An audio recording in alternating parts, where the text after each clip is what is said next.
Bonjour, connaissez-vous Grégoire de Nice?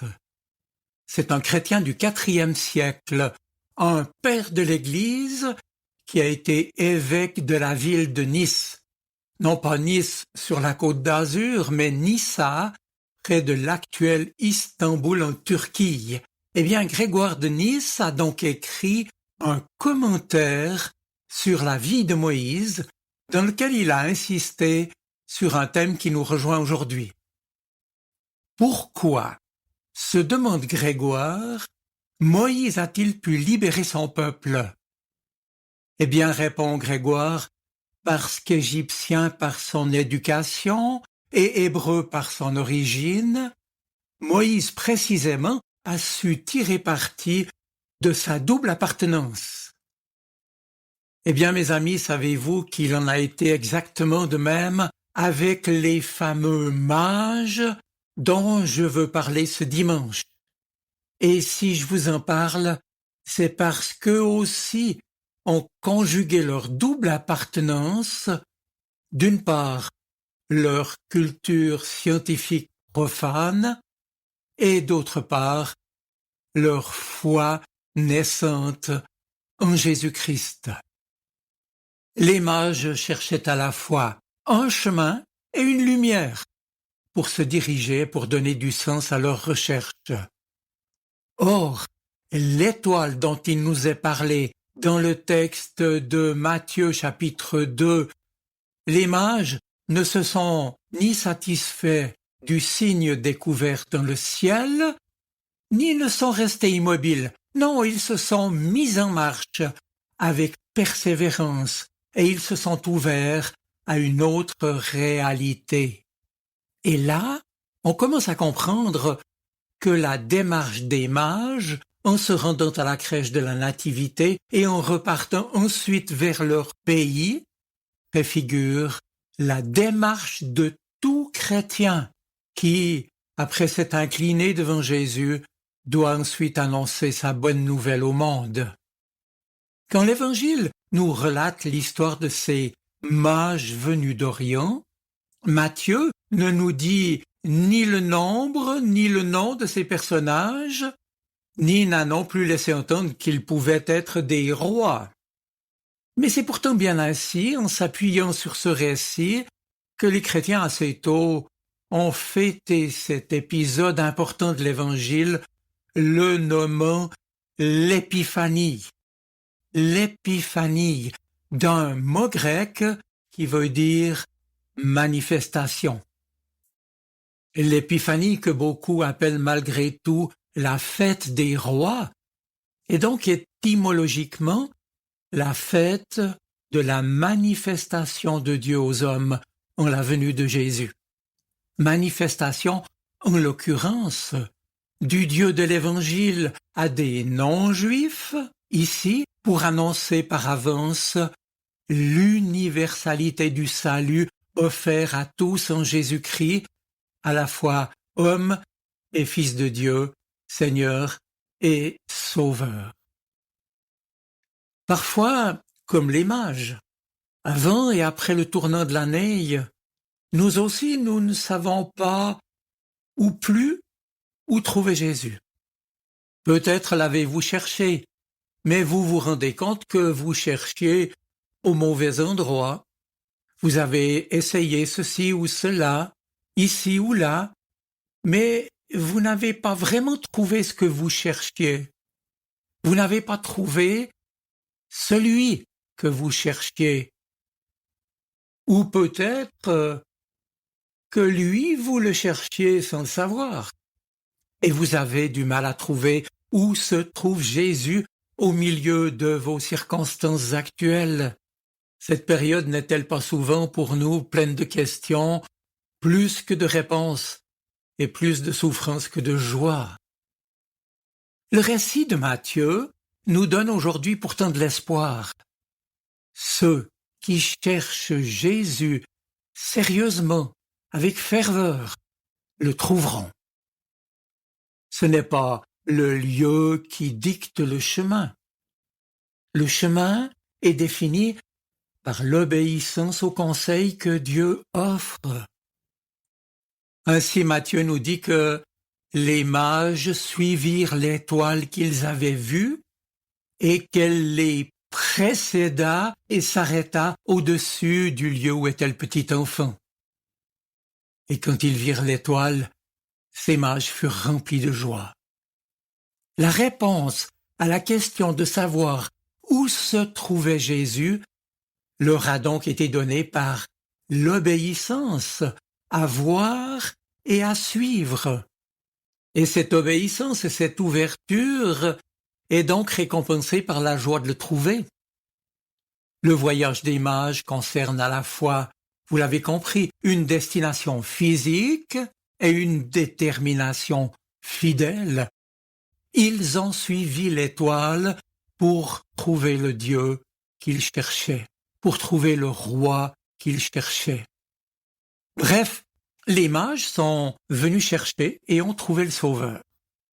Mes amis, le même espoir s'applique à nous aussi en ce début d'année civile nouvelle. Et lorsque dans notre cœur nous nous demandons « Où puis-je trouver Dieu ?» et que nous le cherchons vraiment avec foi, alors nous le trouverons. Le « Où puis-je trouver Dieu ?» Le « où » de la question peut nous surprendre, c'est vrai, mais lorsque nous sommes ouverts et disponibles, prêts à voir Jésus, en fait nous l'entrevoyons en toutes circonstances. Ainsi, il se manifeste dans des bénédictions inattendues et des gestes de gentillesse. Il se manifeste dans le quotidien de notre vie pourvu que nous ouvrions nos yeux. Il se manifeste aussi lorsque nous sommes généreux nous-mêmes et bienveillants, même lorsque ce n'est pas mérité. Et puis nous ressentons la présence du Seigneur et son réconfort lorsque nous lisons la Bible et que nous nous tenons devant lui dans la prière, ou bien lorsque nous participons à une célébration chrétienne dans notre Église. Les rois mages ont trouvé de la joie en répondant « Où est Jésus ?» Et certainement qu'il y a de la joie qui vous attend, vous aussi, en cette année qui vient de s'ouvrir. En fait, nous sommes tous mis au défi de venir à lui. Le récit de Matthieu, sur ceux qui cherchent à trouver Jésus, nous pousse aujourd'hui à faire de même, venir à lui partout où nous le trouvons, et là où il est déjà, à nos côtés. Et lorsque nous réfléchissons à tous les endroits où nous pourrions le trouver, l'histoire des rois mages nous met alors au défi d'être prêts à chercher où il se trouve et à le suivre dans l'obéissance. Nous pourrions y trouver notre joie, ne croyez-vous pas?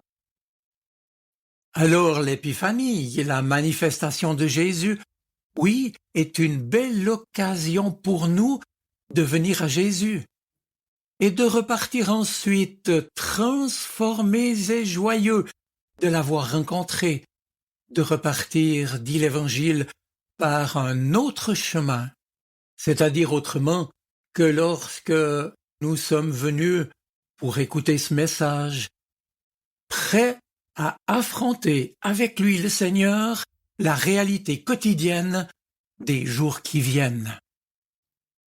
L'épiphanie. Oui, mais alors, qu'en est-il de cette histoire de gâteau ou de galette des rois et de la fève qu'on doit y trouver? D'où vient-elle cette tradition? Eh bien, dans l'Antiquité romaine avait lieu, fin décembre, début janvier, la fête des Saturnales, au cours de laquelle on offrait des cadeaux aux enfants et décorait les maisons de gui, de houx, de lierre. On marquait ainsi le tournant de l'année et on tirait alors au sort un roi de la fête, en partageant un gâteau fourré d'une fève donc, dont les parts étaient alors attribuées aux convives par la main innocente d'un enfant.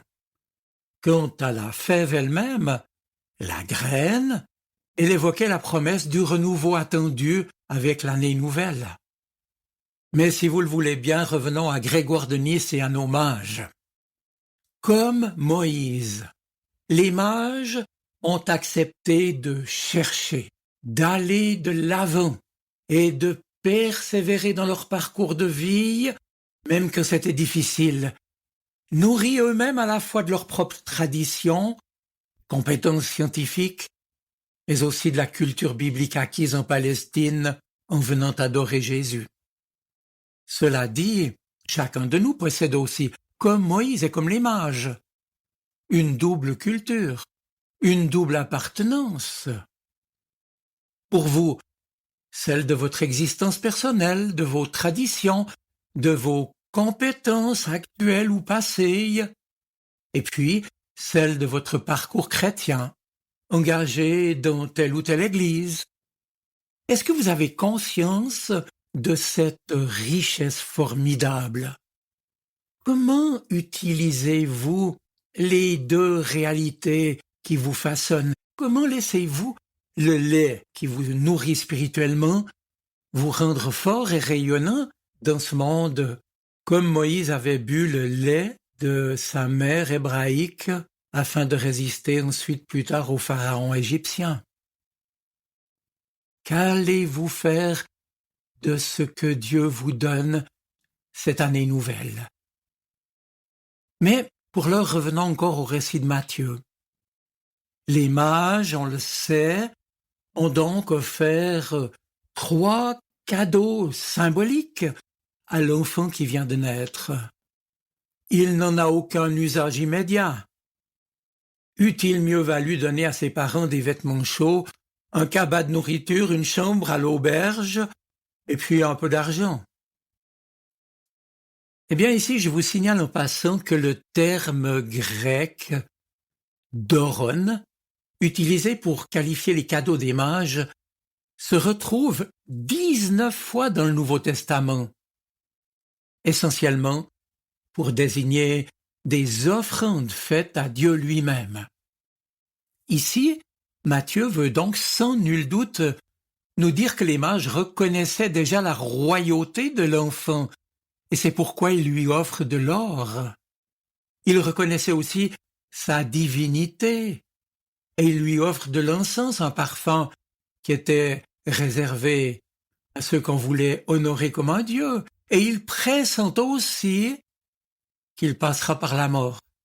Alors ils lui offrent de la myrrhe qui servait à préparer les morts au tombeau.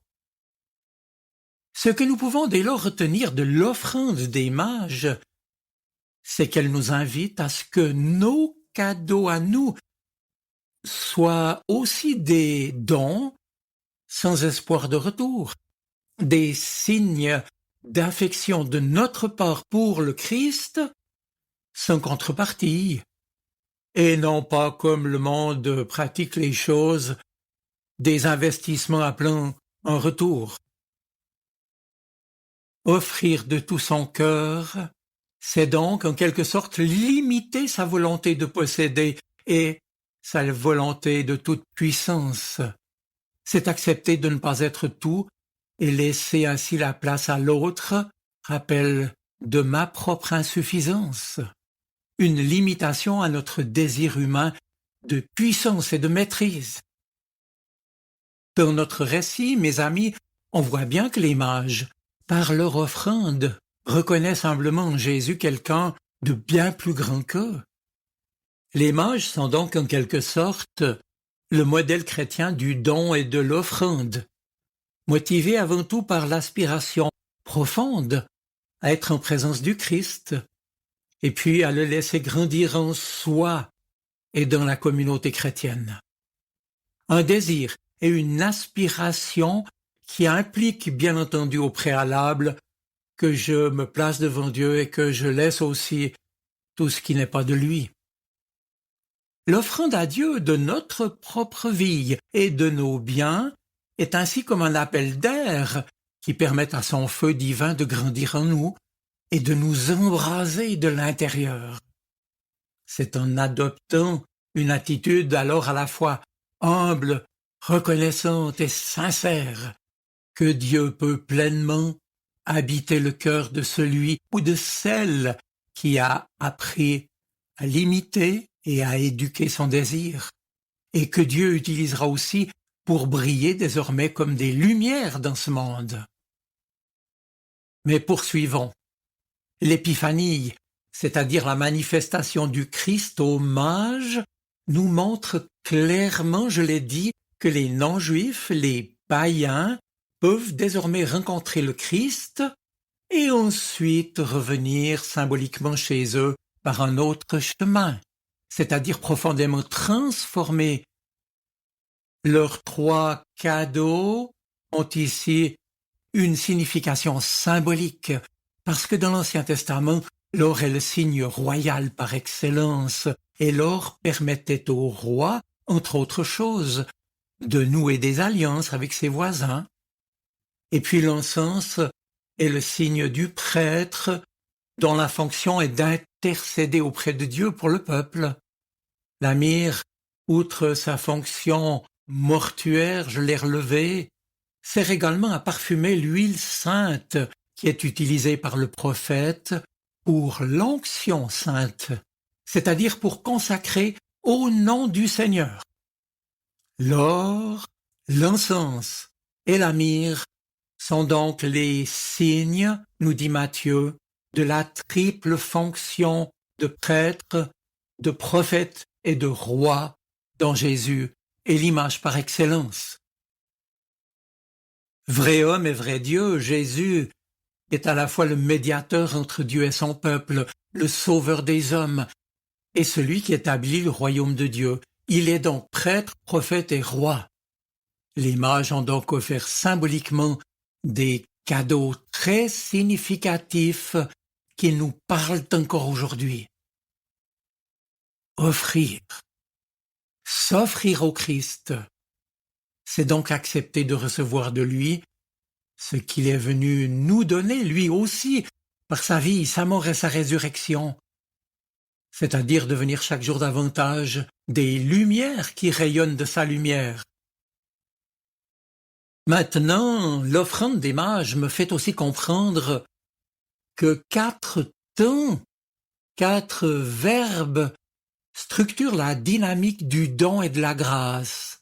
Oui, ce sont 4 verbes, 2 en D et 2 en R. Demander, donner, recevoir et rendre. Il y a donc d'abord demander.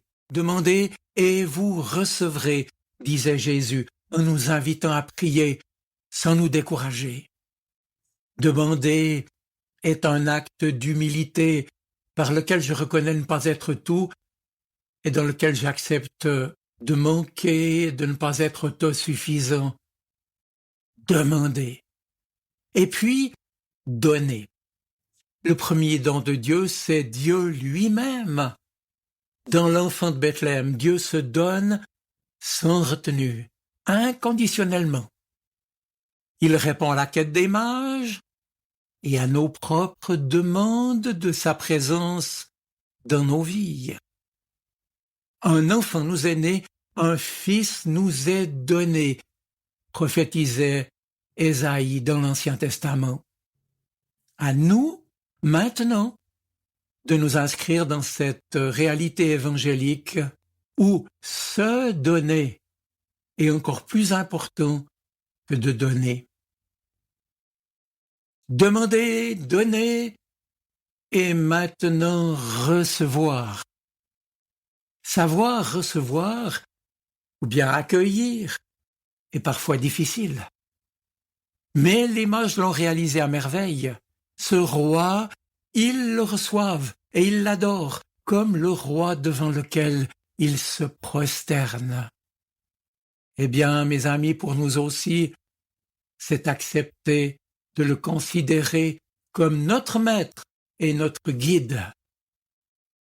Enfin, dernier verbe de la dynamique du don et de la grâce, c'est le verbe rendre.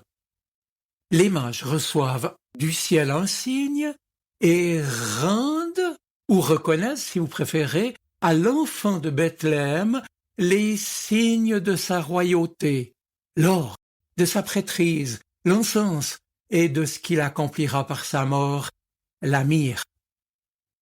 Rendre est essentiel, non pas pour être quitte, mais au contraire pour entretenir avec reconnaissance, dans les deux sens du terme, une circulation de vie sans jamais l'interrompre.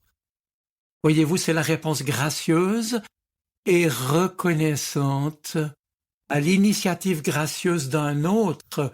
Je suis, en d'autres mots, invité à rendre à d'autres ce que j'ai moi-même reçu. Alors acceptons de faire confiance à Jésus, de marcher à sa suite. Et je sais que c'est aussi parfois progresser dans le brouillard, avec la seule certitude que le Seigneur est présent à nos côtés.